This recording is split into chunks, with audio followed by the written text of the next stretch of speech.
Baik, sebelumnya Assalamualaikum warahmatullahi wabarakatuh. Kami dari kelompok 3 akan mempresentasikan hasil kerja dari kelompok kami yang bertemakan tanggung jawab sosial, budaya, moral, dan etika perusahaan. Tapi sebelum mulai presentasi, perkenalkan dulu anggota-anggota dari kelompok kami. Yang pertama ada Novian Muhammad Arif dengan NPM 4025, kemudian ada Kurnia Dani Yuditya dengan NPM 4088, dan saya sendiri Bagus Bima Kemal dengan NPM 4122. Baik, di sini ada tabel yang akan dijelaskan oleh kelompok kami.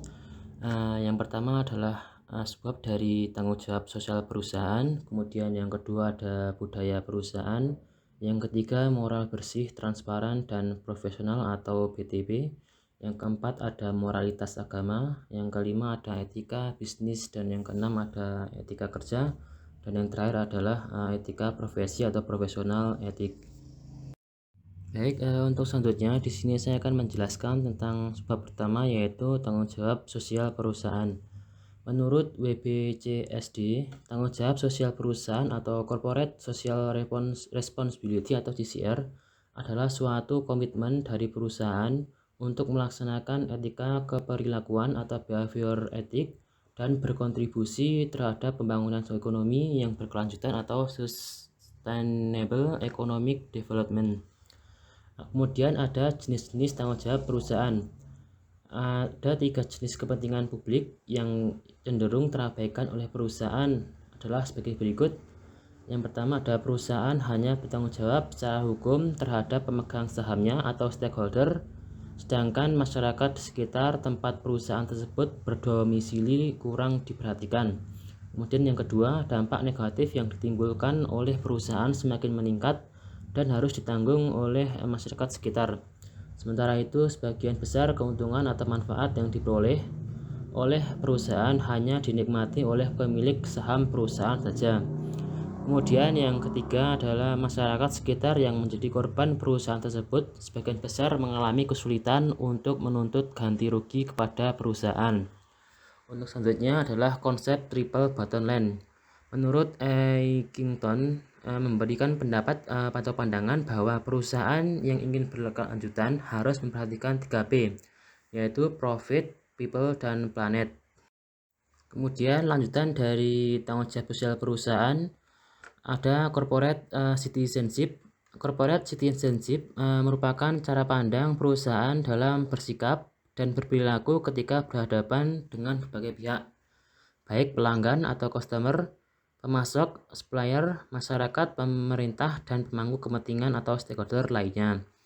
Kemudian tujuan Good Corporate Citizen atau GCC adalah sebagai salah satu cara untuk memperbaiki reputasi perusahaan, meningkatkan keunggulan kompetitif atau competitive advantage, serta membantu memperbaiki kualitas hidup manusia.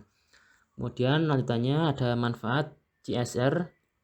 4 manfaat yang diperoleh perusahaan jika mengimplementasikan CSR adalah sebagai berikut. Yang pertama, keberadaan perusahaan dapat tumbuh dan berkelanjutan. Yang kedua, perusahaan lebih mudah memperoleh akses terhadap kapital atau modal. Yang ketiga, perusahaan dapat mempertahankan sumber daya manusia atau human resource yang berkualitas. Dan yang keempat, perusahaan dapat meningkatkan pengambilan keputusan pada hal-hal yang kritis atau critical decision making dan mempermudah pengelolaan manajemen risiko atau risk management. Baik, untuk selanjutnya adalah budaya perusahaan. Pertama ada pengertian dari budaya perusahaan. Budaya perusahaan atau corporate culture adalah kumpulan nilai-nilai atau value dan unsur-unsur yang menentukan identitas dan perilaku suatu organisasi perusahaan. Kemudian ada nilai-nilai budaya, ada 9. Yang pertama adalah kerja keras. Nilai kerja keras merupakan suatu usaha bersungguh-sungguh tanpa melakukan penundaan waktu. Artinya pekerjaan yang bisa diselesaikan pada hari ini juga akan diselesaikan. Kemudian yang kedua ada disiplin. Nilai disiplin tidak hanya ditunjukkan datang tepat waktu atau on time, atau tidak terlambat, namun juga berarti menepati acara-acara rapat dan sebagainya. Kemudian yang ketiga ada integritas atau integrity. Nilai integritas ini ditunjukkan dari sikap yang secara konsisten menunjukkan kejujuran, kesesuaian antara perkataan dan tindakan, serta penuh rasa tanggung jawab terhadap pengelolaan perusahaan. Kemudian yang keempat ada pembelajaran atau learner. Nilai pembelajaran ditunjukkan dari sikap untuk selalu mengikuti perkembangan ilmu pengetahuan dan teknologi serta bersedia menjalani pendidikan profesi berkelanjutan atau PPL sesuai bidang masing-masing. Kemudian yang kelima ada kerjasama atau teamwork. Nilai kerjasama ditunjukkan dengan kesediaan untuk memberi dan menerima kontribusi dari dan atau kepada sesama karyawan, atasan atau pihak-pihak lain yang terkait untuk mencapai visi dan misi perusahaan. Dan yang keenam ada saling menghargai. Nilai saling menghargai ditunjukkan dengan penghargaan terhadap individu, tugas, dan tanggung jawab pihak lain. Kemudian ada inovatif. Nilai inovatif ditunjukkan dengan penuh gagasan atau kreatif, aktif, dan menyukai tantangan. Kemudian yang ke-8 ada terampil. Nilai terampil ditunjukkan dengan menguasai pekerjaan cepat, tanggap, dan akurat. Yang ke-9 ada bersih. Nilai bersih ditunjukkan dengan transparan dalam pengelolaan dan terpercaya di mata masyarakat dan pemangku kepentingan lainnya. Kemudian ada hubungan GSIG dengan budaya perusahaan. GSIG dapat berjalan apabila individu-individu dalam perusahaan secara internal mempunyai sistem atau nilai value system yang mendorong mereka untuk menerima, mendukung, dan melaksanakan GSIG. Sistem nilai yang ada pada individu tumbuh di dalam perusahaan dan digunakan sebagai sistem perekat ini, yang mana ini disebut sebagai corporate culture. Kemudian subbab selanjutnya adalah moral, bersih, transparan, dan profesional atau BTP. Gerakan moral bersih atau dalam istilahnya disebut clean atau bersih terkandung nilai integritas, kredibilitas, jujur, serta anti korupsi, kolusi, dan nepotisme. Contoh dari gerakan moral bersih, tidak melakukan suatu perbuatan tercela, tidak melakukan praktik kolusi, korupsi, dan nepotisme, tidak menerima pemberian apapun, selalu bersikap jujur. Kemudian ada gerakan moral transparan. Dalam istilah transparan atau transparansi terkandung nilai akuntabilitas atau accountability, bergantung jawab, dan keterbukaan serta auditable. Kemudian ada gerakan moral profesional. Dalam istilah profesional terkandung nilai kepatutan atau compliance, kapabilitas, serta kemampuan. Kemudian ada contoh dari gerakan moral profesional, yaitu memberikan hasil yang terbaik, memiliki visi yang jelas dan kompetensi yang memadai, dapat bekerjasama dalam kelompok, dan memiliki sikap kreatif dan inovatif. Kemudian lanjutan dari moral bersih, transparan, dan profesional, ada tujuan gerakan moral BTB, yaitu ada 4. Yang pertama adalah terwujudnya good corporate governance secara konsisten dan berkesinambungan di perusahaan. Yang kedua, terbentuknya budaya baru perusahaan atau new corporate culture yang mendukung peningkatan kinerja perusahaan secara keseluruhan. Kemudian yang ketiga, terbangunnya citra atau image perusahaan yang baik di mata pemangku kepentingan, masyarakat, dan pihak lain di luar perusahaan. Kemudian yang keempat ada terhindarnya praktik-praktik KKN yang sangat merugikan perusahaan. Kemudian untuk selanjutnya akan dijelaskan oleh rekan saya. Terima kasih. Oke, baik, selanjutnya pada slide 8 mengenai moralitas agama. Prinsip-prinsip good corporate governance selaras dengan ajaran agama Islam. Good corporate governance sebenarnya adalah sebuah upaya perusahaan untuk mendekati garis orbit menuju pusat spiritual, seperti keterbukaan atau transparansi, bertanggung jawab atau responsibilities, kepercayaan atau accountabilities, keadilan atau fairness, dan kepedulian sosial atau social awareness. Sikap kejujuran bertanggung jawab bisa dipercaya dan diandalkan, serta kepekaan terhadap lingkungan sosial itulah yang menjadi tujuan good corporate governance. Good corporate governance dan spiritual company. 5 manfaat yang dapat diperoleh perusahaan apabila menjalankan aspek spiritualitas dalam bisnis adalah sebagai berikut. Yang pertama adalah perusahaan terhindar dari kecurangan atau fraud yang sangat merugikan berbagai pihak yang dapat mengakibatkan kebangkrutan. Kedua, produktivitas dan kinerja perusahaan menjadi meningkat karena karyawan dapat bekerja dengan tenang serta memiliki moto kerja adalah ibadah. Lalu yang ketiga ada suasana kerja menjadi harmonis karena terdapat sinergi yang bagus antara karyawan dan pemimpin perusahaan. Lalu yang keempat ada citra image positif. Lalu kelima, perusahaan menjadi tumbuh dan berkembang berkesinambungan atau sustainable company. Lanjutan dari sebelumnya pada slide 8 yaitu corporate governance di lembaga keuangan Islam. Pemahaman terhadap nilai-nilai good corporate governance yang bernilai islami oleh industri jasa keuangan Islam akan berdampak pada tercapainya 3 tujuan penerapan GCG, antara lain yang pertama ada semakin meningkatnya kepercayaan publik kepada lembaga keuangan Islam. Lalu yang kedua ada pertumbuhan industri jasa keuangan Islam dan stabilitas sistem keuangan secara keseluruhan akan senantiasa terpelihara. Lalu yang ketiga ada keberhasilan industri jasa keuangan Islam dalam menerapkan good corporate governance akan menempatkan lembaga keuangan Islam pada level of playing field yang sejajar dengan lembaga keuangan internasional lainnya. Etika bisnis.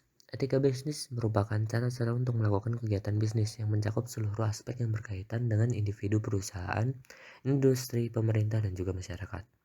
Cakupan etika bisnis antara lain meliputi tentang bagaimana perusahaan menjalankan bisnis secara adil, sesuai dengan aturan dan hukum yang berlaku dan tidak bergantung pada kedudukan individu atau perusahaan di masyarakat. Lalu selanjutnya ada standar etika bisnis. Standar etika bisnis ini menjelaskan bagaimana perusahaan dan karyawan atau pekerja bersikap dan berperilaku serta bertindak apabila berhubungan dengan para pemangku kepentingan, baik internal maupun eksternal, dalam rangka mencapai tujuan perusahaan. Terdapat beberapa standar etika bisnis, yaitu yang pertama ada etika bisnis dengan karyawan atau pekerja, lalu etika bisnis dengan konsumen atau customer, lalu ada etika bisnis dengan investor dan atau kreditor, lalu ada etika bisnis terhadap penyelenggara negara atau pemerintah, etika bisnis dengan media massa, lalu ada etika bisnis dengan organisasi profesi, lalu ada etika bisnis dengan masyarakat sekitar, lalu ada etika bisnis dengan pesaing atau kompetitor, lalu ada etika bisnis dengan rekanan pemasok. Pelanggaran etika bisnis. Bahwa diketahui di perusahaan Amerika Serikat terdapat kasus yang mendunia yaitu Enron, AA, dan WorldCom yang mengingatkan bahwa praktik bisnis yang melanggar etika ternyata terjadi di negara yang sangat mengagungkan prinsip GCG sendiri itu. Skandal tersebut terjadi karena diabaikannya aspek moral yang terkandung dalam prinsip GCG dalam pengelolaan perusahaan. Konflik etika kerja, di mana contohnya yaitu mengenai informasi rahasia dan konflik kepentingan atau conflict of interest. Mengenai informasi rahasia, seluruh karyawan harus dapat menjaga informasi rahasia mengenai perusahaan dan dilarang untuk menyebarkan informasi rahasia kepada pihak lain yang tidak berhak. Kemudian mengenai konflik kepentingan, seluruh karyawan dan pimpinan perusahaan harus dapat menjaga kondisi yang bebas dari suatu konflik kepentingan dengan perusahaan.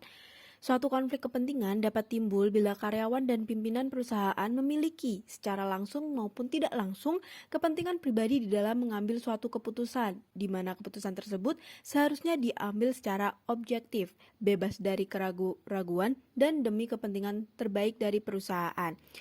Ada 8 hal yang termasuk kategori situasi konflik kepentingan tertentu, yaitu yang pertama, segala konsultasi atau hubungan lain yang signifikan dengan atau berkeinginan mengambil andil di dalam aktivitas pemasok, pelanggan, dan pesaing. Kemudian yang kedua, segala kepentingan pribadi yang berhubungan dengan kepentingan perusahaan. Yang ketiga, segala hubungan bisnis atas nama perusahaan dengan personal yang masih ada hubungan keluarga atau dengan perusahaan yang dikontrol oleh personal tersebut. Yang keempat, segala posisi di mana karyawan dan pimpinan perusahaan mempunyai pengaruh atau kontrol terhadap evaluasi hasil pekerjaan atau kompensasi dari personal yang masih ada hubungan keluarga. Yang kelima, segala penggunaan pribadi maupun berbagi atas informasi rahasia perusahaan demi suatu keuntungan pribadi, seperti anjuran untuk membeli atau menjual barang milik perusahaan atau produk yang didasarkan atas informasi rahasia tersebut. Yang keenam, segala penjualan pada atau pembelian dari perusahaan yang menguntungkan pribadi. Yang ketujuh, segala penerimaan dari keuntungan dari seseorang atau organisasi atau pihak ketiga yang berhubungan dengan perusahaan. Yang kedelapan, segala aktivitas yang terkait dengan insider trading atas perusahaan yang telah go public yang merugikan pihak lain. Yang selanjutnya mengenai etika profesi, yaitu aturan etika akuntan manajemen. Profesi akuntan manajemen sebagai salah satu profesi penting yang menunjang proses menghasilkan nilai tambah atau added value dalam aktivitas bisnis, dituntut memiliki kompetensi yang tinggi sehingga mampu melakukan pekerjaan sesuai dengan standar yang ditetapkan dalam lingkungan kerja nyata. Untuk itu, seorang akuntan manajemen dituntut memiliki pengetahuan, keterampilan, dan sikap profesionalisme yang tinggi dalam bidang terkait, seperti bidang akuntansi manajemen, manajemen keuangan, bisnis, dan manajemen informasi. Standar etika akuntan manajemen. Ikatan Akuntan Manajemen atau Institute of Management Accountant IMA di Amerika Serikat telah mengembangkan kode etik yang disebut Standar Kode Etik untuk praktisi akuntan manajemen dan manajemen keuangan atau Standards of Ethical Conduct for Practitioner of Management Accounting and Financial Management, di mana 4 standar etika untuk akuntan manajemen tersebut yaitu yang pertama, kompetensi, di mana akuntan manajemen harus memelihara pengetahuan dan keahlian yang sepantasnya, mengikuti hukum, peraturan dan standar teknis, dan membuat laporan yang jelas dan lengkap berdasarkan informasi yang dapat dipercaya dan relevan. Kemudian yang kedua yaitu kerahasiaan.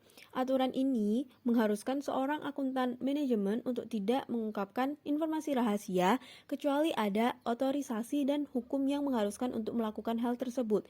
Kemudian yang ketiga yaitu integritas. Mengharuskan akuntan manajemen untuk menghindari konflik kepentingan, menghindari kegiatan yang dapat menimbulkan prasangka terhadap kemampuan mereka dalam menjunjung etika. Kemudian yang keempat, objektivitas, mengharuskan para akuntan untuk mengomunikasikan informasi secara wajar dan objektif, mengungkapkan secara penuh semua informasi relevan yang diharapkan dapat mempengaruhi pemahaman pengguna terhadap laporan, komentar, dan rekomendasi yang ditampilkan. Peran profesi akuntan manajemen dalam implementasi GCG.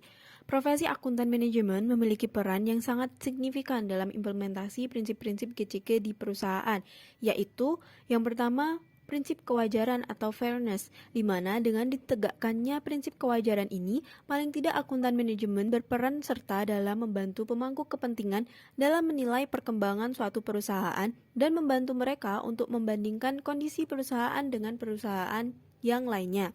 Kemudian yang kedua yaitu prinsip akuntabilitas atau accountability, di mana penerapan prinsip akuntabilitas merupakan tanggung jawab manajemen melalui pengawasan yang efektif, yaitu dengan dibentuknya komite audit.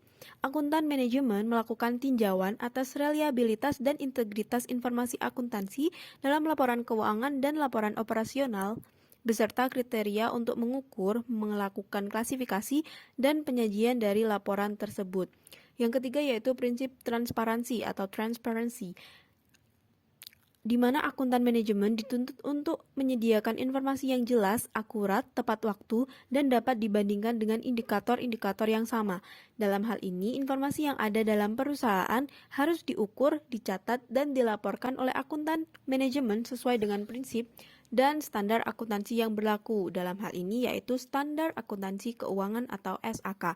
Yang keempat yaitu prinsip responsibilitas, di mana prinsip ini berhubungan dengan tanggung jawab perusahaan sebagai anggota masyarakat, yaitu dengan cara mengakomodasi kepentingan pihak-pihak yang berkaitan dengan perusahaan, seperti masyarakat, pemerintah, asosiasi bisnis, dan sebagainya.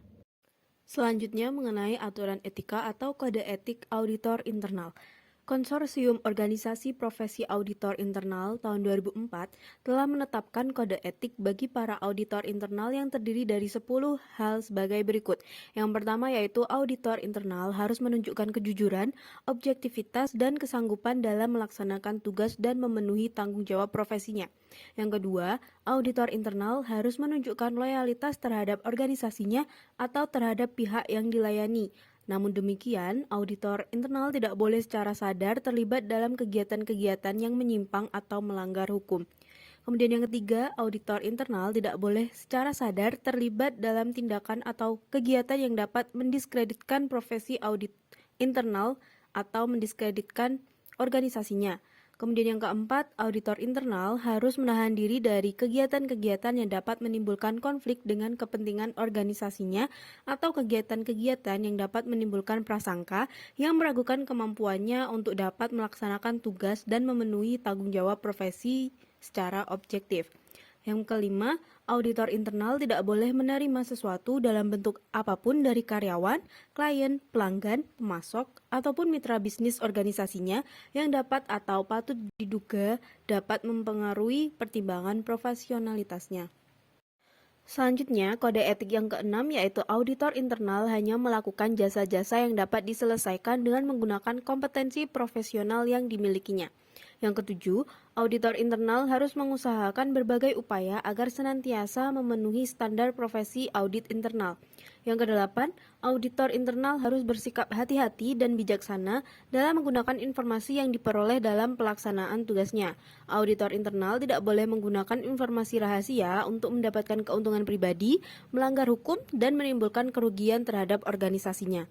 Yang kesembilan, dalam melaporkan hasil pekerjaannya, auditor internal harus mengungkapkan semua fakta-fakta penting yang diketahuinya, yaitu fakta-fakta yang jika tidak diungkapkan dapat mendistorsi laporan atas kegiatan yang direview atau menutupi adanya praktik-praktik yang melanggar hukum.